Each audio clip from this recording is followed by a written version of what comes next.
wanted to say good morning, but it's no longer good morning. Good afternoon, everybody. Thank you for coming. Lots of new faces in here. So my name is David. I'm the owner of Mid-County Feed next door, and this is my true passion and what I do for a living, and that's teaching people like you what I know, what I don't know, and everything in between. Today is an opportunity unique for me.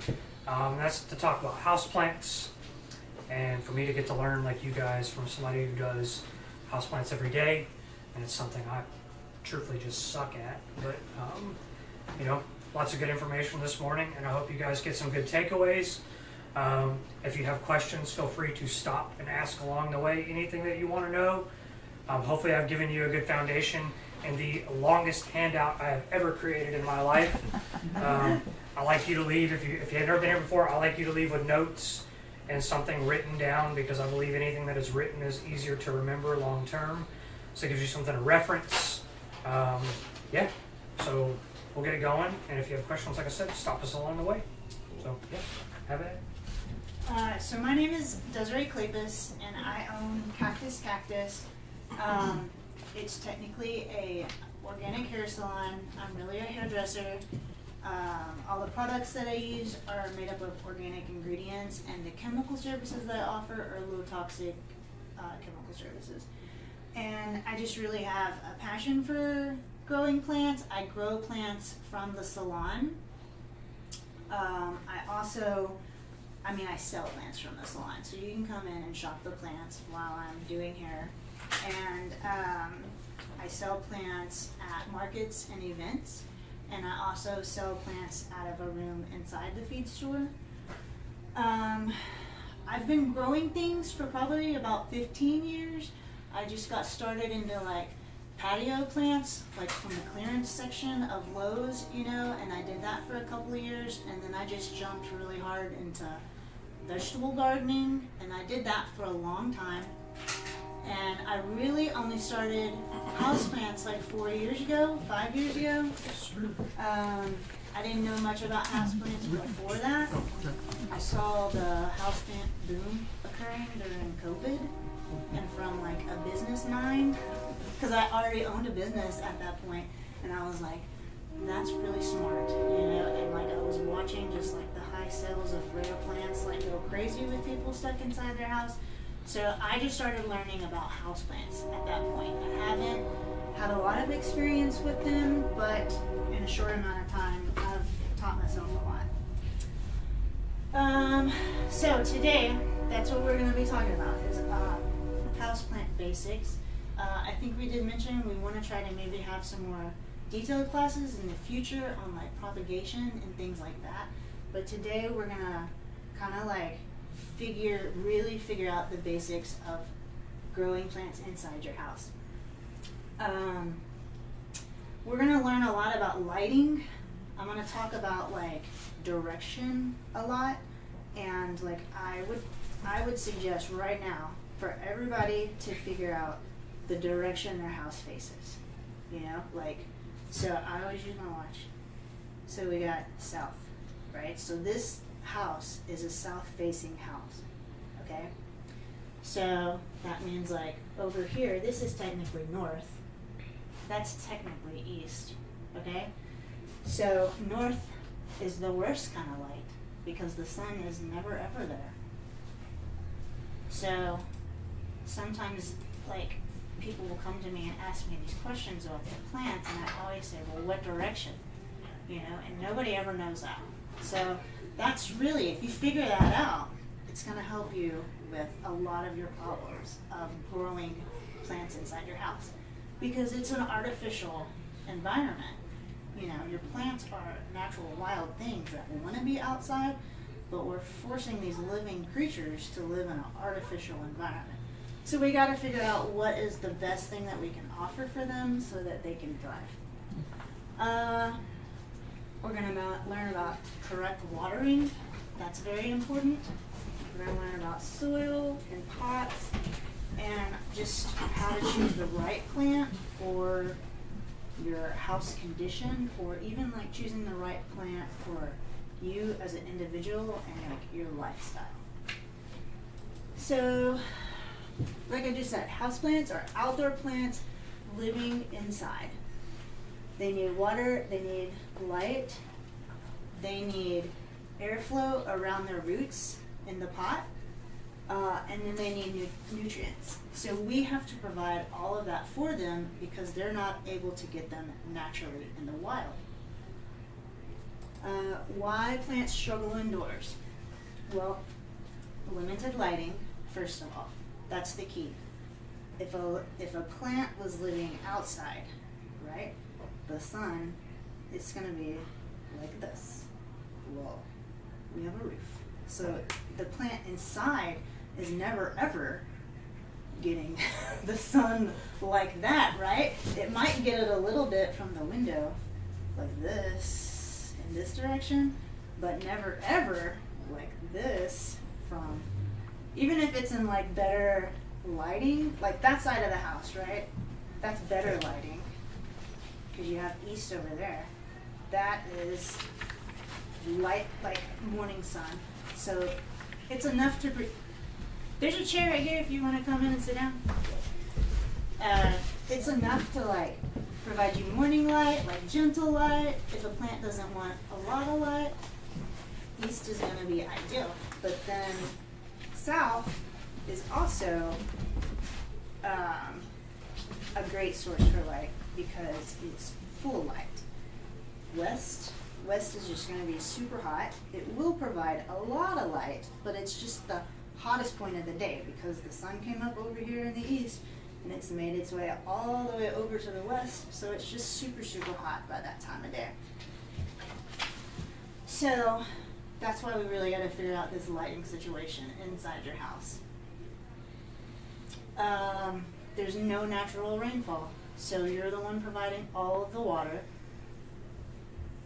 Restricted root space, because it can't just grow like it would naturally in the wild. It's restricted to the pot size that you have chosen to provide for it. So we just need to create a stable but an artificial environment for the plants. Light comes first. So light is going to control everything. It's going to control the growth of the plant, how much water you use. It's going to control leaf size. If a plant is not getting enough energy from the sun, it's going to grow smaller leaves.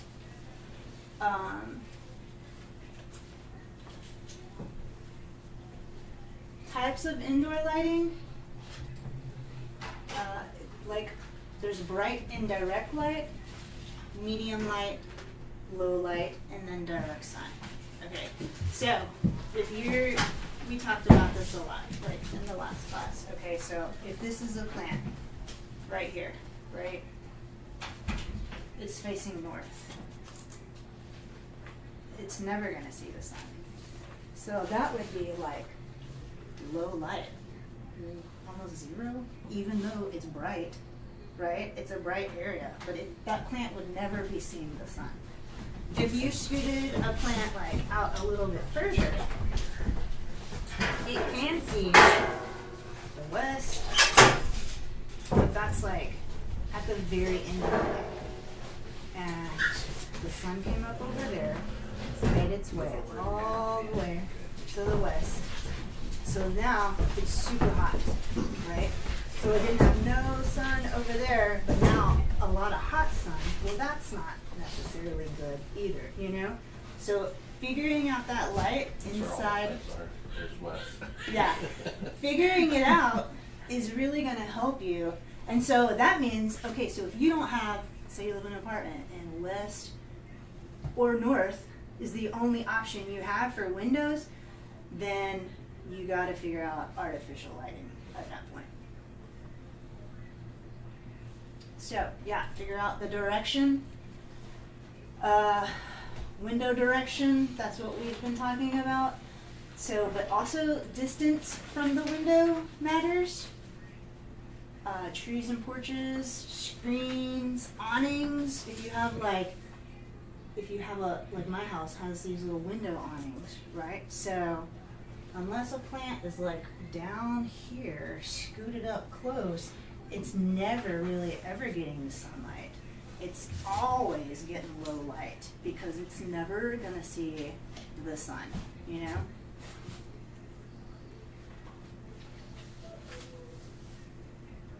Signs of light problems, stretching or leaning, small leaves because it doesn't have enough energy to grow the leaves larger, slow growth, and burn spots. So I explained earlier this fiddle leaf fig, the reason it's starting to look like it's leaning in that picture, the base of it is like real straight, right? So that says to me that they bought it and it was a good height when they bought it, and then when they put it into that location, because it had been at the nursery and it was getting the full sun all the way across it every day. Well, then they moved it to that little corner where it's not. It's a very bright room, but it's never really seeing the sun. So once it started growing, it started leaning towards that window up there because it's not getting that sun across the whole top of the plant. Placement matters inside. That's what we've been explaining, you know, near windows. Unless it's, you know, not by a near window, not near to a window, you're gonna have to provide artificial light. You wanna make sure that it's like a stable temperature. If, I have succulents in windowsills, so the other day when it was gonna freeze, you know, I pulled all of those succulents away from the windowsill so that the leaves weren't touching the glass. Because, you know, succulents have a lot more moisture in the leaves, so if that glass was to get ice on it, it could potentially make those plants freeze and just rot them. You also want to avoid like under drafts, you know, like your air conditioner or your heater, or by like a door that is consistently opening and the temperature is always changing because of the door being opened. It's also a good idea to like rotate your plants, especially if they're all in the same room and they're getting the same type of light. You can either rotate them like in this direction so that they're always getting different, or if it's like a group of plants all receiving the same consistent light, you can turn them and then also just rotate them. If they're like different plants in different rooms, not getting consistent same light, then you wouldn't want to like shuffle the plants from like room, like especially if they're getting like west on to, you know, to north. Like, you wouldn't want to shift it that drastically. Soil matters indoors. You really don't want to just pick up like your basic like potting soil and expect it to do as well indoors as it would outdoors. You want to provide drainage. You could use the same soil, but that's what you would do, is you would add things to it that could break up the soil to allow for better drainage. It's going to help with moisture control. It's going to give more oxygen to the roots. That means like less potential of the roots rotting. Roots need airflow so they can grow and they can expand. Oh, we had soil examples I was going to show you. So this is going to be just basic houseplant soil. It came from this bag, and it's a little drier now than earlier this morning, but if you really like reach down in there, it's still slightly damp. Whenever you insert something into the soil and it ever like sticks to whatever it was, you know that there's moisture in that soil. So further down, it's still damp, but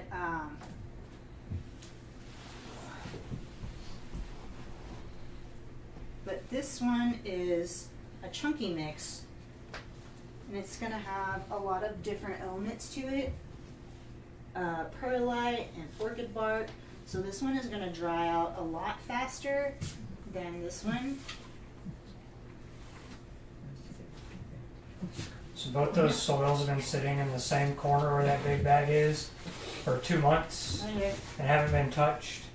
And it's kind of like what she's making the point is that the bag of soil, I haven't touched it or done anything with it, and it retains moisture too long, so you can have issues with your root system for indoor plants. And the denser mix is drying out quicker. So I didn't think about that earlier. That other bag was in the exact same spot Oh, yeah. that entire time. Yeah. So Yeah, I explained earlier, I mean, and it's the same idea of what I'm trying to stress is the lighting. It's right by the window. Even by the west, which is the hottest, but it's still damp, you know. It's not making direct contact with the sun, just close to it, but it's keeping that much moisture in there. So, common mistakes are going to be outside soil, using it inside, not enough drainage. You don't want the soil to consistently stay wet. Maybe if it's a specific type of plant, depending on the plant, then yeah, you might want it to stay a little damper than others. But most plants want to dry out just a little bit.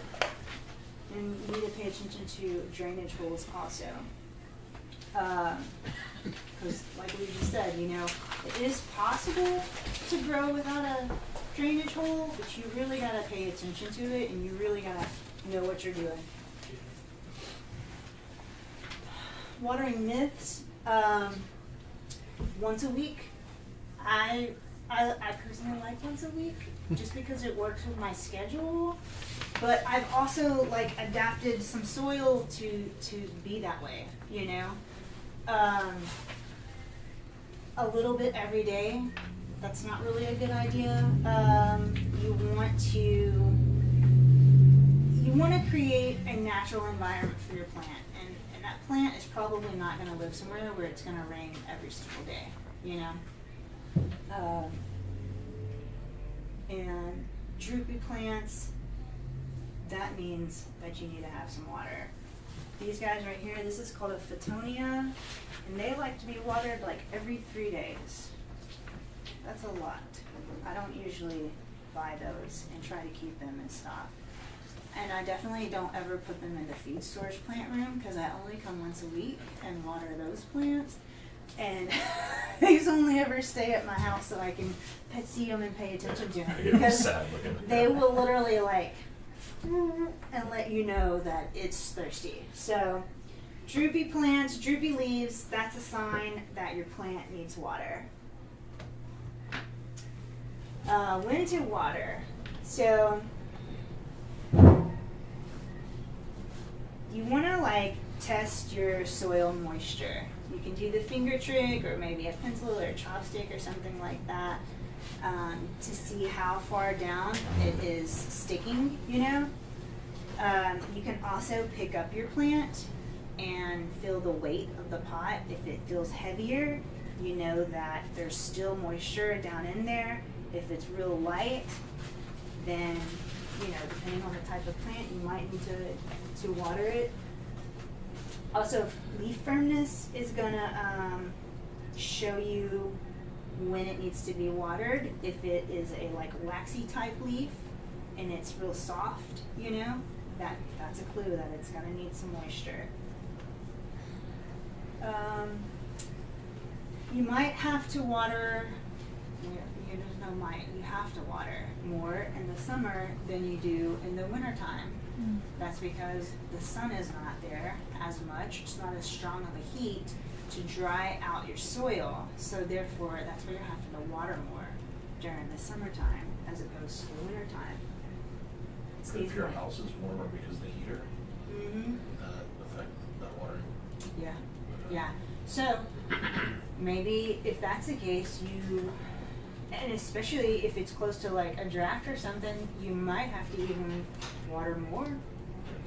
But then you're not going to get the same amount of sun. So that's also going to affect the amount of water that you would, because you want it to dry out some, right? You don't want it to stay soggy. How to water correctly. I always explain to people that you just want to water the soil. You don't want to pour it on top of the water. if they were growing in the wild, they would like suck in some moisture from their leaves, but that's not their main that's not their main source. They're pulling most of it from their roots, and if you're putting too much moisture onto these leaves and you're not having the proper sunlight to dissipate that moisture, then the leaves can get mushy and it can cause rot. You want it to drain properly, so you don't want your plant, especially if you give it a saucer or something to catch the water inside the house, you know, because we don't want to make a mess inside the house. So we usually have something under the plant to catch the water. That plant does not need to be sitting in that water for an excessive amount of time. If you notice that there's water collecting and it's not drying out quick enough, then you need to cut back on the amount of water that you're giving that plant.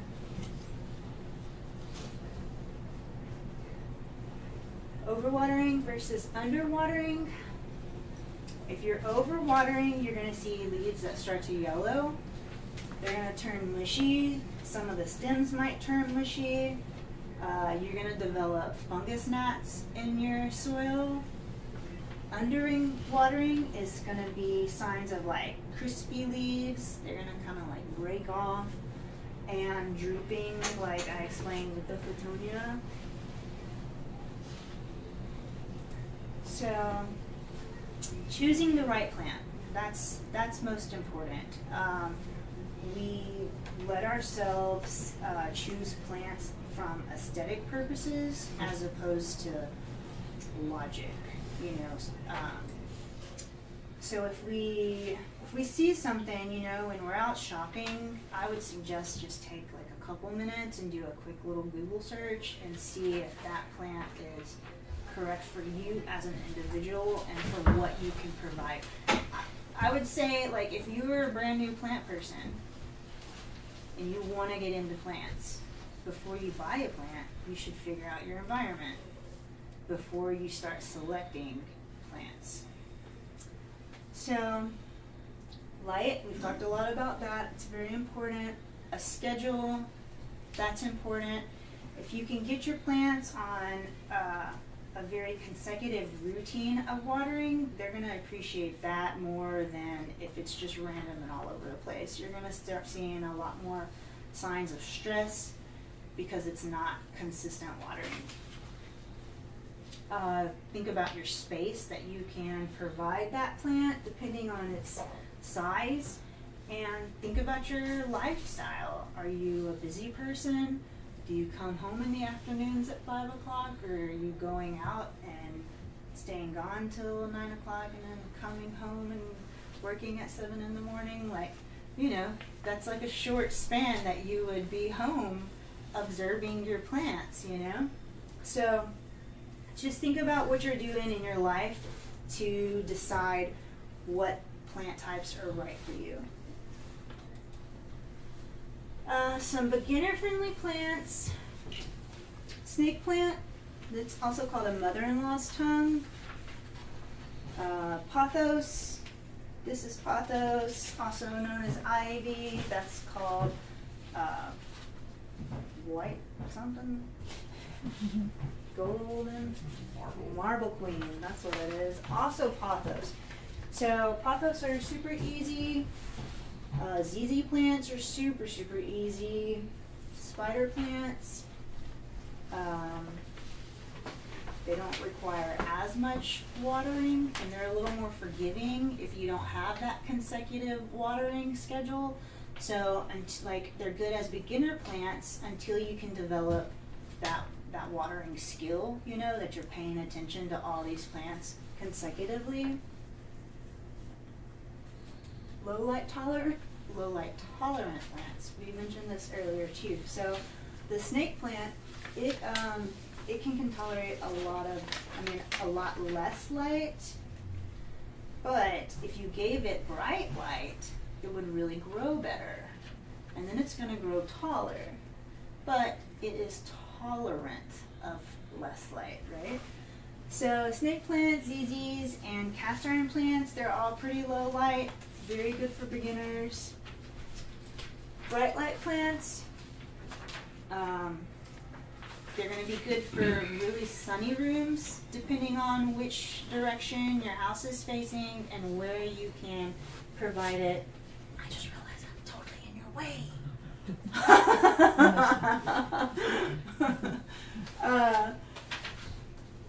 Rubber trees, fiddle leaf figs, crotons and succulents, certain types of succulents specifically. I don't recommend like the rosette succulents. They will stretch. So they're not really good for indoors, but there are some good ones. Trailing versus upright. So this is going to be a trailing plant because it is wanting to grow down. Whereas this one is growing up. I've given it something to grow up on. Whereas this one, I could give it something to grow up on.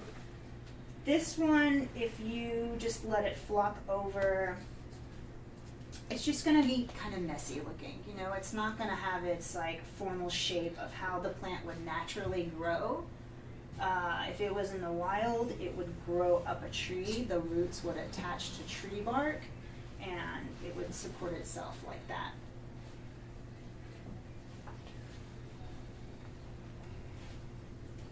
Matching plants to people. It's kind of what we talked about earlier, depending on your lifestyle, what you can provide for a plant. If you're somebody that forgets pretty often, you just really want to keep plants in your house, but you're kind of forgetful about watering, then like a snake plant is going to be good for you. If you have a bright space, certain plants are going to be good for you. Or even if you don't, you just got to figure out what plant is best for you. Pots. So these are all pretty much nursery pots right up here. You really want your pot to have a drain hole. And most decorative pots don't have drain holes. So what we suggest is putting a plant in a nursery pot to put into your decorative pot. So like you would put it down into that pot that the snake plant is in. If a pot is too big, it's going to stay too wet for too long and not dry out properly. That's going to lead to potential root rot for your plants. Common problems. If we just pay attention to the plants, it's going to tell us what's happening. Yellow leaves mean too much water. If a leaf is drooping, to not enough water. Brown tips and it's crunchy, they're just kind of like flaking off, probably not enough water. And if you're not seeing any new growth form on your plant, you're probably not giving it enough sunlight to produce the energy to make it grow. Just some basic maintenance. It is important to clean your leaves off because we're creating an artificial environment, so they're going to get dusty. And then they're not going to be able to absorb as much sun as it would really want, So it is a good idea to just take like a damp cloth and keep your leaves clean.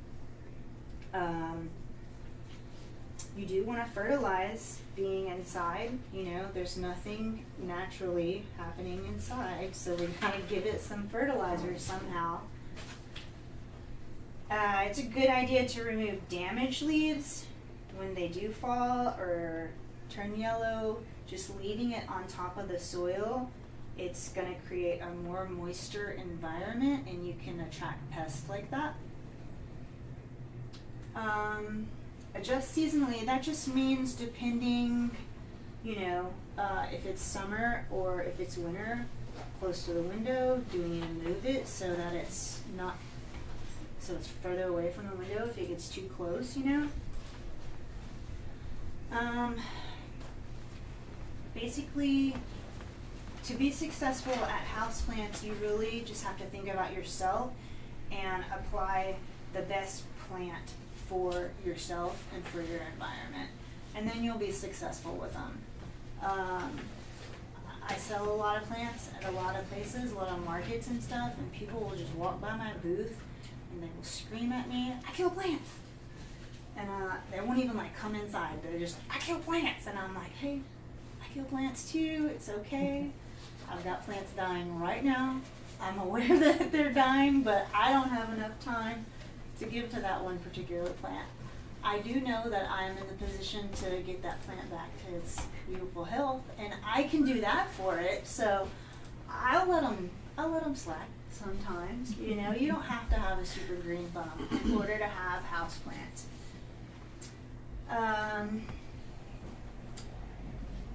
So we have a podcast. David hosts a podcast. That's David and Aaron, and we're gonna do some episodes soon. He's adding plants to the podcast room, so you'll like see him in the background, right? So we discussed it, and I selected a bunch of plants for him, and we're gonna repot them and install them, and he'll make some videos about them. So there'll be some future information on the podcast. Y'all got some questions? How often do you repot your plants? It depends on the plant, you know. I mean, I would say try to maybe at least every like 2 years at the maximum.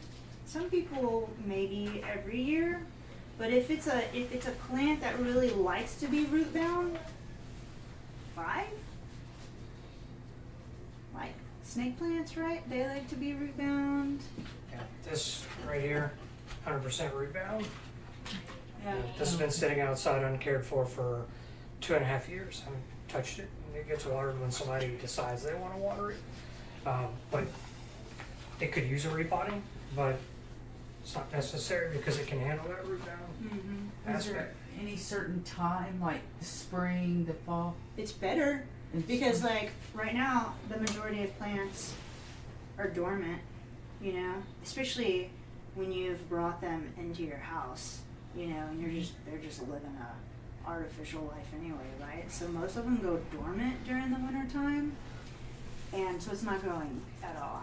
It's just existing. If you were to pot it at the beginning of spring or at any point in spring, it's waking up, it's got energy, it's trying to grow, you know? A lot of plants you can still do into summer. You just want to be careful with like temperature, you know, but fall is a great time too. They still got some energy, but I would just say avoid the winter time. Anybody else got questions? What kind of fertilizer should you use on houseplants? I personally like organic fertilizers. I use the MicroLife formulas, pretty much mostly all of them. I like interchange, and I make these weird concoctions with all of them, so they're all really safe. You can't over water with them. I think fertilizing is like based off how much you can afford to spend on fertilizer. Like if I had the money, I would water with fertilizer every time. But I don't, you know, but that's a costly bill. So I just try to minimize it. I see like articles about like cactus not needing fertilizer, and in my mind, I think that's wild. Like that's a living creature, you know, and I'm like, no, it needs fertilizer. So I water my I fertilize my cactus and stuff. If you're doing your cactus, though, you need something that's soluble, like a dry fertilizer, like even if it's organic, or it's not going to be efficient for something as a houseplant like a cactus or a succulent, because it's going to be absorbing the moisture far less. So you've got to give it something that it can pull in quickly on one of the few waterings that you do actually give it. And I do think that like your liquid fertilizers, like she's talking about, are going to be a better choice overall, because if you do put in like for instance, if I used like the MicroLife organic granule, it's fortified with fungi and bacteria, which are very vital for soil health, but that can also lead to a more apt environment for fungus gnats and things that you may not want in an interior area. Yeah, because it breaks down slowly. Yeah, it breaks down a lot slower. So some of your very organic dry fertilizers are going to have microbes in them, and once you water it one time, it's going to grow mold on it, and that's not a bad thing, but it's not something that you want to introduce really in an artificial environment. Our dogs like to eat the organic Yeah, they do. Yeah, your dog. solid fertilizer. Something to think about. Does everybody have houseplants already? Y'all all growing? Y'all mostly have outside plants, right? Mostly outdoors. I have some on the windowsill in my office, but that's about it. So it's a weird question. I've killed any house plant we've tried to have. But just because I don't know, is it possible to have flowering house plants? Or are they generally always just the greens? Like, just curious. Is there any like flowering type house plant that you can keep? We just had an orchid bloom. Oh, okay. It was insane. Okay. It's for sale right now. It's that same plant that's over there. And the violet, the African. Oh, that's what I meant. That's what I meant. African African violet. Yeah. Okay. Yeah. My grandmother wants to do orchids so bad, And and she it's just hard. kills them all. And I'm trying to get her to go to Yeah. Shangri-La, has some classes on it. Yeah. I'm trying to get her to go to those. She Yeah. doesn't feel comfortable going, but she wants them so bad. Yeah. I guess they're maybe cute. a more directed question of the easy to raise ones that you had. Any of those flowering? Or is that like does that like 'Cause expertise? I figured the Yeah. more flowers or the Peace more. lily. Okay. But if you have those easy plants and they're never flowering, you're not giving them what they want. Okay. It's in the grand scheme of things, a lot of this sounds very basic, but it's the most common. All four of these elements are the most common mistakes made. They're the hardest thing to grasp, like for outdoor gardeners and indoor gardeners. And a lot of people come looking for the magic answer of how to be successful. There is no magic answer because every one of us in this room has a different house, has different humidity levels, different light levels, different directions. And it's about understanding the core principles and making those mistakes. I mean, how many of you in here are successful growing houseplants currently? Like, or moderately? That's... Okay, we'll come back to our next class and we're going to talk about propagation. And it's going to Yeah, be more like advanced. Before you leave, you can peek in here in my little studio room with me and Aaron use. It's just interesting enough, like I posted a video when y'all were gone for lunch, just something as simple as looking at the direction. I never think about the compass on my watch, so I got it out and I looked. And I paid attention to the plant and looked at the plant selections that you made for my room because this is an area of thing that I'm not great at. It's a lot of learning opportunity. And when I looked at a lot of the plants that you chose that I have in here now, or that we're staging, it makes a lot of sense based on strictly the direction the windows are facing. Yeah. So this room faces like northeast to southeast. So I'm getting a lot of like moderate bright light in here. So it's the perfect opportunity where I'm not going to get overly hot, a lot of magnification from the window, drying the soil out. This is going to be the easiest room. And I think back on things, most of the time when I have plants in this office or building, it's right there where she's at in that window. Because in my head, this room is the brightest. But the bright light doesn't mean that it has the most light. Yeah. So it's fooling. So already I know that I'm going to be more successful in here just strictly based upon something as simple as the direction of the window. On that subject, I had no light. No windows, no light whatsoever. So I bought 2 artificial lights and I have a light meter. It doesn't even register. What, do I need more lights? Kind of artificial lights, like grow lights. Grow lights. If you when it comes down to it, and she can tell you this more like some light is better than no light, period. There's people that grow things without grow lights. It can be done. LEDs are way cheaper. So- nowadays, yeah. But you do have to, that is something like, even if you do have light in a room, so there's some plants in here that if I don't provide artificial light pretty soon, they're not gonna thrive because they're in a dark spot. So just because this room has the best sun, doesn't mean all the plants are gonna be perfect. So I've already have a plan to add lighting where it makes sense. But if you have a true grow light, I don't know whether those grow lights will register on that spectrum. I've never used a light meter. But if it's a true grow light, they're gonna get the light they need. Okay. You know, as long as you have it placed right, close enough. You know, when you're dealing with grow lights too, placement and proximity to the plant is important. You know, if you have a young plant and you put that grow light way up here and the plant's way down here, anybody tell me what's gonna happen? It's leggy. It's gonna get leggy, it's gonna stretch, just like it's stretching for a window. I know that. So, you know, you have to keep that in mind when you are putting lights. Sometimes just normal old lamps and light fixtures that look like they belong in a space that provide light in closer proximity to the plant will make your plant healthier and more successful. Yeah, we had at the store across, at the feed store, the plant room has 0 windows, and we're providing a lot of light. There are some situations where I have table, like a tabletop lamp. It's wooden. It's about this tall, and it's got cutouts all around it, and there's just LED light bulb inside of there. But it's on the table, and so it's providing light to like all these plants that would be around it because there's nothing up above it. Well, with that room we do have like during a lot of the time, but it's far away.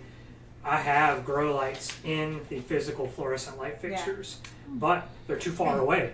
So if that's all that we relied on in that room, all the plants would look like garbage because they would become leggy and they're stretching for that light because it's not close enough proximity. So if you go in that room, you'll see like the center table just has a light clamped on the side of it, shining across the table. And then while that might not be overhead, I can spin the plants to make sure they're getting even light over the course of a long period of time, and the plant's going to grow more evenly, healthier. Is that just a regular bulb, or is it like a certain temperature bulb? I don't get super technical with it. I mean, because there's different spectrums of light. So like my seed starting cabinet in there's a spectrum of light for starting seeds in there that you can't see. So there are different types of grow bulbs, but I'm looking for just an all-purpose, like outdoor full spectrum. A lot of them will tell you it's like daylight. So it's going to mimic the natural sun in full daylight. And that's kind of what I'm looking for. But overall, I mean, I feel like that's the one that I stay away from. Like mine are more yellow in my house just because it's a little more chill. yeah. I mean, it's, But I might need to put one over there that's like that. but you know, you don't have to get fancy because you can find a grow bulb. I've got one in my fold-up desk there. It looks just like a regular light bulb that I had with the intention of putting in a lamp in there, but it's just never made it. So you can find them in all shapes and formats. And don't get all technical. Don't worry about buying the expensive like name brand. Like, you just get you something that works. Yeah. for And like your what you have. situation, you can turn that brighter lamp on while you're going to work, and then you're gone for a lot of hours, and then just turn it off whenever you get home, so you don't have to see it, but your plants saw it Yeah, all day yeah. long. Daylight, you know, especially if you're in an area like we have in that plant room, you know, if we were open overnight, I could provide that artificial light overnight. It doesn't have to be when the sun's out. You know, Yeah. the plant in that setting doesn't know any different. Yeah. Yeah, you can manipulate your plants. And if you are doing artificial Live living light, creatures. yeah, if you are doing artificial light solely, that is your only option. You got to make sure that you put it on a timer or you actively keep it turned off. Plants need rest, just like we do.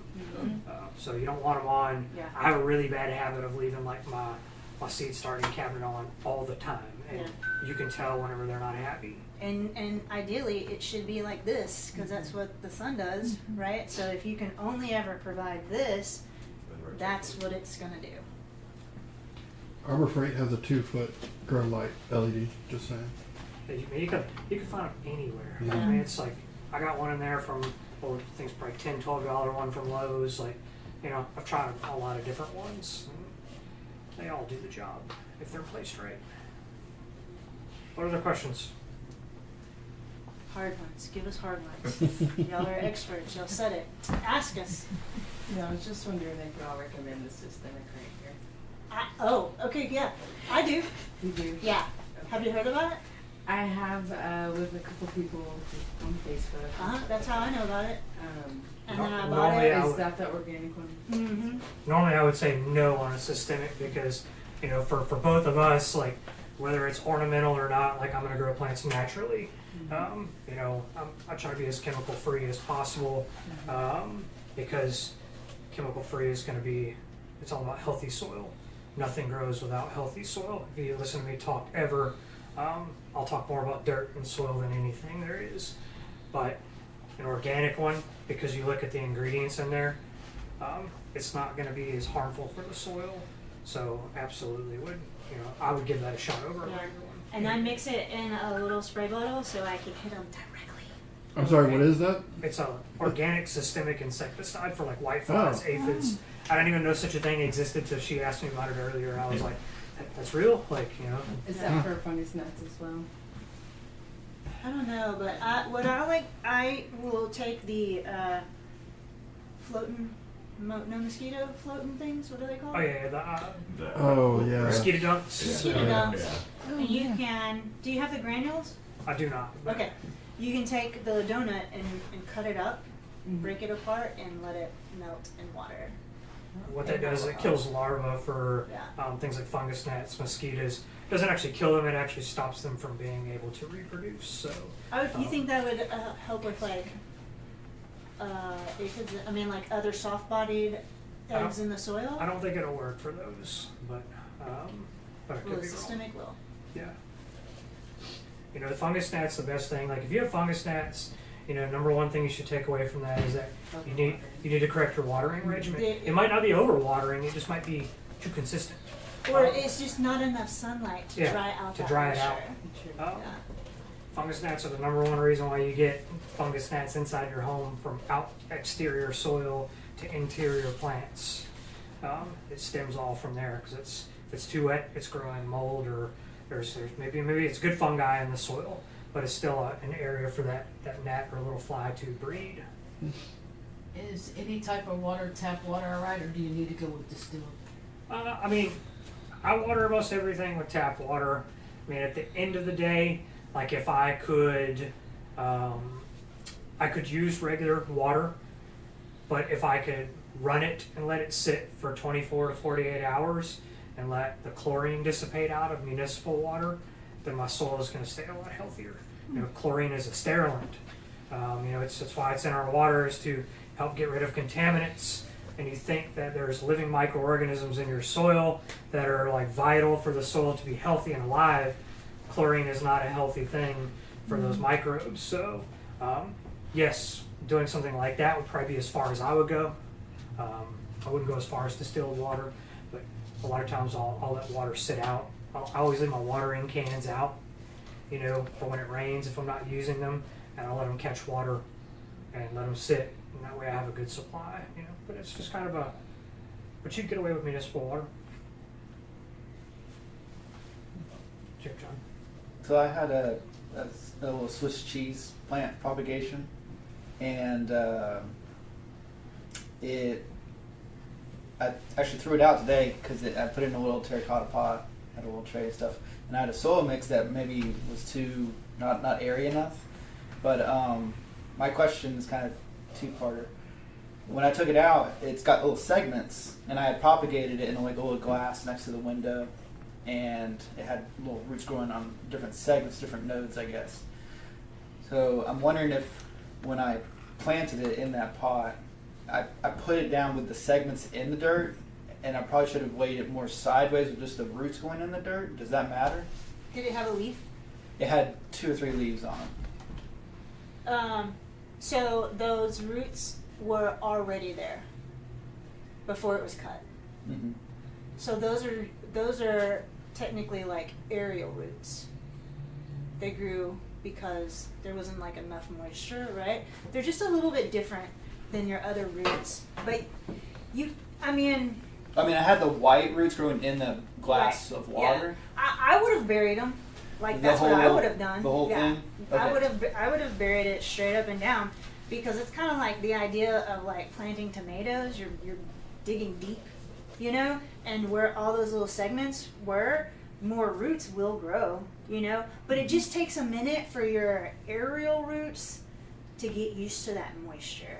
Okay, because the segments were turning like black, and I was like, oh, it's rotting away. Yeah. So Yeah, that's so- probably what it was. It's probably because they had grown because that's just what roots do, you know, like these plants have little starts of aerial roots, but they're looking for moisture, but they're not ever getting it really, especially not inside, you know, unless we're providing like true humidity, you know, they're not getting any kind of moisture. So if you put them in the soil and then you overwater it, then it has a chance, yeah, of rotting. I would definitely like for me, what little, and so I'm not a houseplant expert, you know, anything else I'm wonderful at, but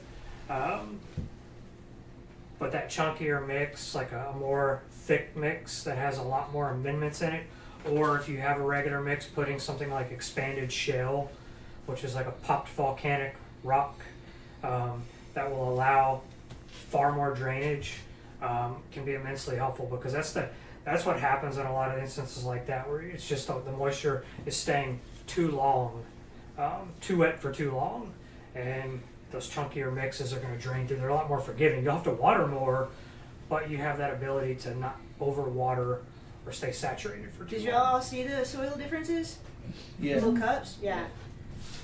It's night and day difference. I mean, like, because those chunky mixes, when you water it, I mean, from the moment you put the watering can or the faucet on it, it's pouring out the bottom. So Yeah. you have to like let it sit for a minute and saturate, and then you let it drain out. Yeah, we did a bunch of experiments. Yeah, that's like these plants came from the same, and that's in the chunky mix. This is in her like mix that she makes, and I mean, they're doing just as well. But at the same time, she has her watering regimen down.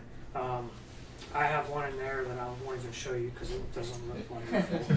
That's because my watering regimen doesn't exist. So But it's just like, so we potted, I guess, six different plants, maybe a little bit less than that. But so anyway, these two went back into the exact same environment after they were after this was repotted into the new soil. This one just got repotted into the soil I would always use, which is a pretty good soil. It's made by this company. It's called a cactus and succulent mix. I use it for all of my houseplants because I'm not buying multiple types. But I add expanded shell to the mixture. So you use the cactus mix for like the pothos, I do. and it works fine. It like Yeah, but it this grows. is different. I mean, I know what you're thinking. This cactus and soil mix does look a lot different than what you would think it should look like. It does have expanded shell in it, but It's I a add fine even more to really make it chunky. So these two went back into their original spot. One came in here, so new environment, new soil. Two went into the plant room. They're still there. They're labeled as experiments, and they're sad. I mean, they're sad just 'cause too. of change environment, total shock of Yeah. soil. And- Yeah, because when we're talking about repotting, we're talking like completely, not just take it out of the pot, But the it's root ball. repairable. You know, roots completely, Uh-huh. soil pulled off of them, roots in a plant. So total shock. Yeah. So the ones that we put in new environments have not been happy. Yeah. So I keep saucers, like little plate saucers, under all the plants in at the shop and even in the room here. So the one here, it's on a plate because of my once a week watering schedule. I would just go in and water real quick, and then I noticed that water was staying in the plate a lot longer than it should have, and so that it didn't have anywhere to go. So it's like you're forcing those roots to keep trying to suck that water up when it doesn't really want to, you know. Sorry, I got a lot of oh, things. questions are cool. Plastic versus like stone or terracotta, like for like drying out quicker. For indoors. I've noticed, or I theorized that like if you have like a terracotta pot, it's gonna dry out quicker. The plastic will just hold all the water in. Absolutely. So stone is porous. It breathes. So from a health standpoint, terracotta pot is going to be healthier because you have oxygen available through the stone to the root system. So you're going to get less what they call root circling. So when a plant starts to get too big for its container, it starts looking for air and moisture, and so it starts wrapping its roots, and you get root bound. So a stone or a fabric pot that can introduce oxygen all the way through evenly is not going to do that. So it'll be healthier. So most houseplant growers grow in cheap nursery pots. 99% of them. 99% of, like, if you find a $100 houseplant on the internet, it's grown in a plastic cup you got from the grocery store, which is always mind-blowing to me. You'll commonly find most growers are going to keep them in this, but at the end of the day, it doesn't really matter. But you do have to realize that stone is going to dry out faster. So as long as you understand that concept and you can adjust your watering, it doesn't really matter. If you see roots come out the bottom of one of those, it needs to be Probably time to go to something slightly bigger, not too big, Slightly. slightly it's the bigger. fiddly fig. Yeah. Oh. Good Good luck with that. It's doing great. Like, Leave it alone. it's- Leave it alone. Yeah, it's grown like, I don't know, twice its size. I got it from Kroger, and like it has leaves all the way up. It's only dropped like 2 leaves, and I just I have it that western facing, and They just don't like a light change. I just turn it occasionally when it starts like this side probably needs some light. Yeah. And I try to like. I don't know if those water need, on it. if they like to be root bound. I'm not sure on those. I feel like they probably would like it, but look it up and make sure. And if you feel like it's root bound, give it another year or 2. I would think. It's doing good. Yeah. I mean, like I if still it, get new growth, just not right now, but Yeah. it usually puts off like 2 leaves at a time. I don't know, that was weird to me. you could even like top up the soil with better soil. Probably needs that, yeah, Yeah. because the top roots are showing. Yeah. Any other questions? I do have a question about watering on variegated plants. I know some growers put silica in there, and then some of them don't. Do you have a preference? I did buy some, and because I was seeing browning leaves, but I really have not been adding it, you know. These have not had any probably in a very long time, and I did have one little leaf right here that I had to break off because it was brown, but it was at least like, when did we repot these? Like 3 months ago? Yeah. And I would say that they were probably only about this tall. So they've had like some pretty good growth, you know, in that time. But I do know that that's a thing, but It's probably not necessary. I don't think it's necessary. especially if you like let the water sit out and you're letting the chemicals evaporate, you know. I don't think it's super necessary, but again, it just kind of comes down to your regimen, you know. Mm-hmm. Yeah, I guess it might How many depend on how experience much using money it? you spent on that variegated plant, Mm-hmm. if you want that Yeah. brown to be there or not. Okay. Anything else?